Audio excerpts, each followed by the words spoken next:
నేను తీసుకుంటా, ఖచ్చితంగా చెప్తున్నా. నీ మొగుడు నువ్వు డబ్బులు తీసుకుని ఊరేగుతున్నారంటారా? మీ బాబు సొమ్మ ఇచ్చింది? నీ పవన్ కళ్యాణ్ ఏమన్నా సినిమాల్లో నటించి ఆవిడకి ఇచ్చాడా?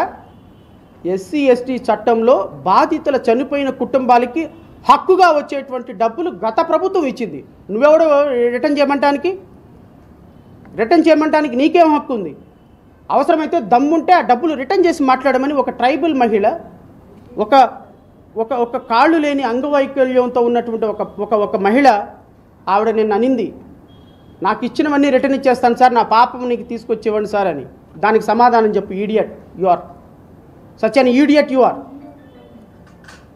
ఒక మహిళకు సంబంధించినటువంటి పోరాటం ద్వారా ఈరోజు మీ నాయకుడు ఉప ముఖ్యమంత్రి అయితే నువ్వు ట్రైబల్ కాదు, నువ్వు డబ్బులు తీసుకున్నావు, నువ్వు ఉద్యోగానికి రిటర్న్ ఇచ్చేసేయి, ఇంకొకసారి మాట్లాడావంటే నీ తోలు తీస్తా, జనసేన కార్యకర్తలు ఒప్పుకోరు. ఏం చేస్తారు మీరు? జనసేన కార్యకర్తలు చంపేస్తారా?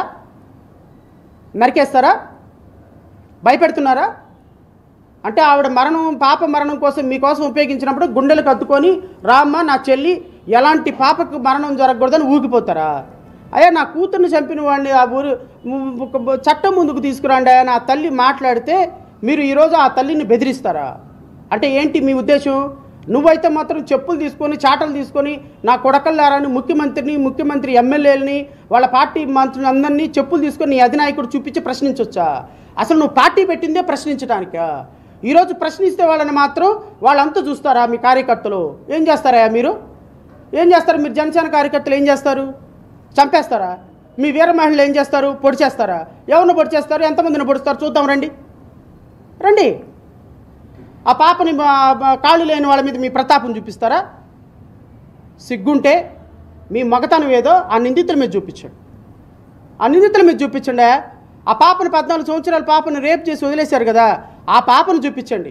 ఆ పాపను సిబిఐ ఎంక్వైరీ వేసి 2 నెలల్లోపు, నేను చెప్తున్నా section 14 of SC ST act ప్రకారం 2 నెలల్లోపు ఎస్సీ ఎస్టీ విచారణ జరగాలి. 2 నెలల వరకు వెయిట్ చేస్తాం, సమయం ఇస్తాం అంతే. 61వ రోజున పవన్ కళ్యాణ్ నువ్వు నీ అధికార ప్రతినిధులతో మాట్లాడిస్తున్నావు. నేను గౌరవ ఉప ముఖ్యమంత్రి అని ఇప్పటివరకు సంబోధించాను, ఏ రోజు కూడా వ్యక్తిగతంగా మాట్లాడలా. కానీ ఒక ట్రైబల్ మహిళని నువ్వు డబ్బులు తీసుకున్నావు, నీ మొగుడు డబ్బులు తీసుకున్నాడు, నువ్వు ఉద్యోగం తీసుకున్నావు అని అధికారికంగా ప్రెస్ మీట్ పెట్టి మాట్లాడిస్తుంటే మీ మీడియా అంతా లైవ్ ఇస్తారా? సిగ్గుందా అసలు మీకు? మాట్లాడటానికి నైతికత ఉందా మీకు? ఖచ్చితంగా ఈ కేసులో విచారణ జరిగింది. 2018 మేలో ఛార్జ్షీట్ ఫైల్ చేశారు. డిఎన్ఏ మారిపోయింది 2018లో. డిఎన్ఏని మార్చేసింది తెలుగుదేశం పార్టీ నాయకులు. డిఎన్ఏని మార్చడానికి నిందితులను తప్పించడానికి సహకరించింది అప్పటి ముఖ్యమంత్రి చంద్రబాబు నాయుడు. బికాస్ కట్టమంచి రామలింగారెడ్డిలో ఉన్నటువంటి వాళ్ళ నాన్న, వాళ్ళ 3 నిందితులు తెలుగుదేశంలో అత్యంత ప్రధానమైనటువంటి నాయకులు. నేను ఈరోజు చెప్తున్నా, ఈ కేసుని చంద్రబాబు నాయుడు సిబిఐకి అప్పగిస్తూ నిర్ణయం తీసుకున్నారు అనే కంటితుప్పు చర్యతో కనుక మీరు వదిలేస్తే ఈ రాష్ట్రంలో మీ ప్రభుత్వం కూలిపోవటానికి సుగాలి ప్రీతి కేసే కారణం అవుతుంది, గుర్తుపెట్టుకోండి. 2028, 29 ఎలక్షన్ రాక మానవ్ ఈ కేసులో పవన్ కళ్యాణ్ వాడుకున్న విధానం, చంద్రబాబు నాయుడు వాడుకున్న విధానం, నేనేమంటానంటే ఈరోజు ఎలిగేషన్ చేయటం కంటే కూడా నేను ఒక్క 2 నిమిషాలు మాట్లాడి ముగిచ్చేస్తా.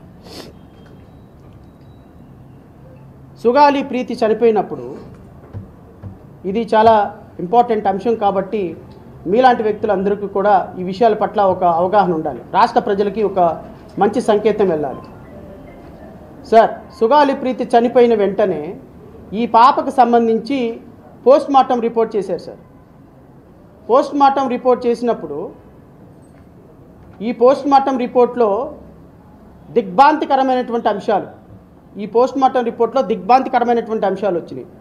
నేను ఇప్పుడు పవన్ కళ్యాణ్ గారు సిబిఐ ఎంక్వైరీకి వేసిన సందర్భంలో సిబిఐ ఏం చేయాలి, ఆ పాపకి ఎలా న్యాయం చేయాలి అనే అంశం మీద చెప్తాను. నేను ఈ పాపకి పోస్ట్మార్టం చేసినప్పుడు sir 6 slides of external genitalia cervix and uterine cavity of the deceased, అంటే తన అంగానికి తన గర్భసంచికి సంబంధించి, తర్వాత సెర్విక్స్కి సంబంధించి పార్ట్స్ అన్నీ కూడా 6 పార్ట్స్ 6 స్లైడ్స్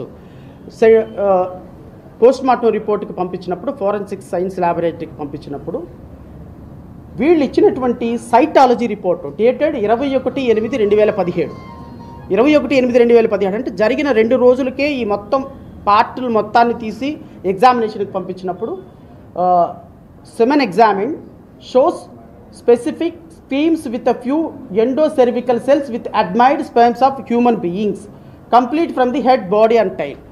ఈ పాప శరీరంలోంచి తీసినటువంటి ప్రతి ఆర్గాన్లో కూడా స్పర్మ్ ప్రజెంట్ అయ్యి ఉంది. ఆ స్పర్మ్ హ్యూమన్ బీయింగ్ది. అంటే హ్యూమన్ బీయింగ్ అంటే మనిషి స్పర్మ్ ఉంది. మనిషి స్పర్మ్ అంటే ఎవరిది? సహజంగానే రేప్ చేసినటువంటి వ్యక్తి ఎవరైతే ఉంటాడో ఆ స్పర్మ్ ఈ బాడీలో ప్రజెంట్ అయ్యి ఉంది.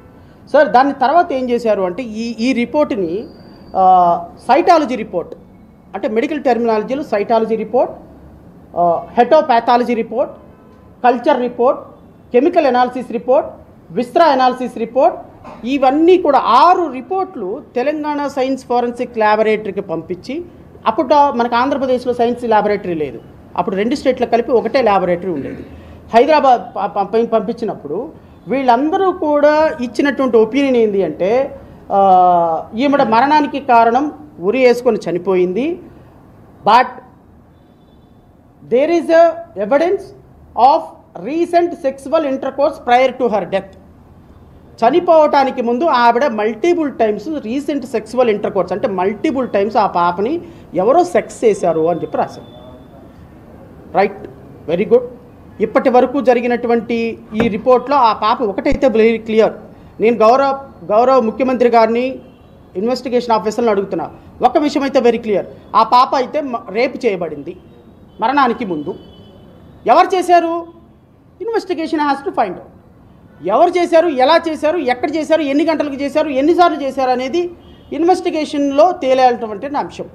దెన్ చంద్రబాబు నాయుడు గారి ఆధ్వర్యంలో నడిచే ఇన్వెస్టిగేషన్ రిపోర్టు, చంద్రబాబు నాయుడు ఆధ్వర్యంలో నడిచినటువంటి ప్రభుత్వ అధికారిగా ఉన్నటువంటి ఆయన ముఖ్యమంత్రిగా ఉన్నప్పుడు జరిగినటువంటి ఇన్వెస్టిగేషన్ రిపోర్ట్లో తేలింది ఏంటి అంటే 3 నిందితులు కలిసి ఆ అమ్మాయిని రేప్ చేశారు అని ఛార్జ్ షీట్ ఫైల్ చేశారు. ఎప్పుడు ఫైల్ చేశారు? ఈ ఆగస్టు 2018లో ఫైల్ చేశారు. విత్ 9 monthsలో ఫైల్ చేశారు. ఇప్పుడు పవన్ కళ్యాణ్ గారు ఏం చెప్తున్నాడు? నిందితులందరూ తారుమారైపోయినారు, ఈ నిందితుల స్పర్మ్ ఆ పాప వర్జినాలో దొరికినటువంటి స్పర్మ్తో మ్యాచ్ అవ్వటం లేదు, కాబట్టి పోలీసులు మేము అరెస్ట్ చేయలేము, మేము ఈ కేసు నిలబడదు అంటున్నారు, నేనేం చేసేది, నన్ను ఎక్కడ దూకమంటారు, ఏ గొయ్యిలో దూకమంటారని పవన్ కళ్యాణ్ గారు అంటున్నారు. నేనేమంటానంటే గత ప్రభుత్వంలో పోలీసుల్ని అంటే 2017-18లో ఛార్జ్షీట్ ఫైల్ చేసిన పోలీసుల్ని, నీకు డిఎన్ఏ మ్యాచ్ కానప్పుడు వీళ్ళ 3 నిందితులని మీరు ఎలా ఛార్జ్షీట్ ఫైల్ చేశారు? నెంబర్ 1. నెంబర్ 2, ఒకవేళ వాళ్ళ 3 నిందితులు కాకపోతే సంబడి హ్యాస్ రేప్, ఎవరో ఒకళ్ళు ఆ పాపను రేప్ చేసి ఉండాలి కదా, ఆ రేప్ చేసిన వ్యక్తులు ఎవరు ఫైండ్ అవుట్ చేయమని సిబిఐని ఇప్పుడు. That is what my craving. మేము అడుగుతున్నది అది. ఈ రోజున సిబిఐ ఎస్ కాలేజీ యాజమాన్యం మొత్తం స్పర్మ్ని, వాళ్ళ పనిచేసే మగవాళ్ళ మొత్తాన్ని స్పర్మ్ని కలెక్ట్ చేయండి, ఇప్పుడు కలెక్ట్ చేయండి. ఆ రోజున పాపలో దొరికినటువంటి స్పర్మ్ తోటి మ్యాచ్ చేయండి. ఇన్వెస్టిగేషన్ ఆఫీసర్గా సిబిఐ వాళ్ళు ఈరోజు చేయాల్సింది, ఎందుకు అక్కడ బెడ్రూమ్లు ఉన్నాయి, ఎందుకు లేడీస్ హాస్టల్లో బెడ్రూమ్లు కట్టారు, ఎందుకు అక్కడ ఆడపిల్లల పట్ల అఘాయిత్యాలు జరుగుతున్నాయి, ఆ రోజు కలెక్టర్ రిపోర్ట్ని ఎగ్జామిన్ చేయండి. 2018లో కలెక్టర్ రిపోర్ట్ ఇచ్చినాడు, ఇక్కడ అండర్ గ్రౌండ్లో 2 సఫిస్టికేటెడ్ ఏసీలతోటి పెద్ద పెద్ద బెడ్రూమ్లు ఉన్నాయి, 8 పరుపులు ఉన్నాయి అని ఎగ్జామిన్ చేయించాడు. లేడీస్ హాస్టల్లో ఎండి వాడుకోవడానికి, స్కూల్ యాజమాన్యాలు వాడుకోవడానికి బెడ్రూమ్లు ఉండాల్సిన అవసరం ఏంది, ఎగ్జామిన్ చేయమనండి. సిబిఐ వాళ్ళని అక్కడ ఉన్నటువంటి మగవాళ్ళందరి యొక్క స్పర్మ్ని ఎగ్జామిన్ చేయమనండి, మెడికల్ రిపోర్ట్కి పంపించమనండి. ఎవరైతే నిజమైనటువంటి నిందితులు, ఆ తల్లి అడుగుతుంది, మీరిచ్చే డబ్బులు, మీరిచ్చే స్థలాలు, మీరిచ్చే పొలాలు కాదు నాయనా, ఇంతకి 100 రెట్లు ఎక్కువ ఆ నిందితులు ఆవిడకి ఆఫర్ చేశారు 2018లో. నేను ప్రధాన సాక్షి. కానీ ఈరోజు వరకు నేను ఆవిడ కేసు కోసం ఫైట్ చేయడానికి ఒకే ఒక కారణం, నిందితులు కోట్ల రూపాయలు ఆఫర్ ఇచ్చినా కోట్ల రూపాయలను కాలుతో తన్ని కూతురు మరణం కోసం ఫైట్ చేస్తున్న ఏకైక ట్రైబల్ మహిళ నా లైఫ్లో నేను చూసినటువంటి ఒక మొట్టమొదటి ట్రైబల్ మహిళ. అలాంటి మహిళ పట్ల మనందరం కూడా వెనకబడి నిలవాలి. నేను చూశాను, 10 లక్షల రూపాయలు ఇస్తే రాజీ పడిపోతారు, 5 లక్షల రూపాయలు ఇస్తే మాకు వ్యతిరేకంగా నేను కేసు వేసేటప్పుడు నా దగ్గర నుంచి నో అబ్జెక్షన్ తీసుకుని వెళ్ళి వాళ్ళతో రాజీ పడిపోయే బాధితులను చూశాను తప్ప 8 సంవత్సరాలైనా సరే కోట్ల రూపాయలు ఆఫర్ చేస్తున్నా సరే నిజాయితీగా నిజం కోసం కూతురి మరణానికి కారణమైన వ్యక్తుల కోసం ఫైట్ చేసినటువంటి ఏకైక మహిళను చూశాను. కాబట్టి ఆ మహిళ కోసం మనందరం కూడా ఫైట్ చేయాలి. ఇన్ని మెడికల్ రిపోర్ట్లు ఉన్నాయి. నేను గౌరవ ఉప ముఖ్యమంత్రి గౌరవ ముఖ్యమంత్రి గారిని అడుగుతున్నా, మీరు ఎవరు నిందితులో మేము లీడ్ ఇస్తాం. ఇదిగో ఇవన్నీ రిపోర్ట్లు చెప్తాయి. ఆ పాప రేప్ అయింది, ఆ పాపని ఎవరు రేప్ చేశారు ఫైండ్ అవుట్ చేయండి. విత్ ఇన్ స్పాన్ ఆఫ్ 2 monthsలో ఫైండ్